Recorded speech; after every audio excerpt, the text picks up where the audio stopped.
So 182வது பார்த்தீங்கன்னா LCM HCF தான் கேட்டிருக்காங்க. ஸோ இதை நீங்கள் ட்ரை பண்ணி பாருங்கள், ஈஸியாக தான் இருக்கும். ஃபஸ்ட்டு நம்பருக்கு நீங்கள் என்ன சொல்லியிருக்காங்களோ அதை வேல்யூக்கு சப்ஸ்டியூட் பண்ணுங்கள். அப்படி இல்லை அப்படின்னா இது வந்து ஃபஸ்ட்டு நம்மளுக்கு டைம் சேவ் ஆனோம் அப்படின்னா வந்து அந்த எக்ஸ் ஒய் அந்த மல்டிப்பிளுக்கு நம்ம வந்து சப்ஸ்டியூட் பண்ணாலே வந்து நம்ம ஈஸியாக இதை பார்த்துக்கலாம்.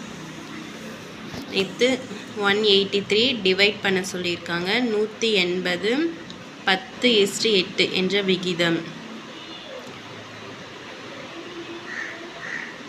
ஸோ 180 அந்த விகிதம் என்ன அப்படின்னு கேட்டிருக்காங்க. ஸோ அதை பார்த்தாலே உங்களுக்கு புரியும். 100 80 ரெண்டுத்தையுமே சேர்த்தா 180.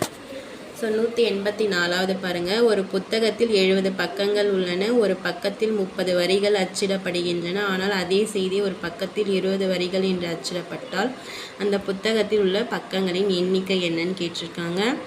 ஸோ இது நேர்மாறல் இது வேணால் அந்த டைப்பில் போடலாம். ஸோ நீங்களும் ட்ரை பண்ணி பாருங்கள் கைஸ். மேக்ஸை பொறுத்தவரை ப்ராக்டிக்ஸ் தாங்க. மேக்ஸில் நம்மளுக்கு 25 வந்துட்டாலே நம்ம தான் வின்னு. கண்டிப்பாக நம்மளுக்கு கவர்மெண்ட் ஜாப் கிடச்சிரும். அதனால தான் நீங்கள் தமிழ் முடித்தவொடனே மேக்ஸை எடுத்துக்கோங்க.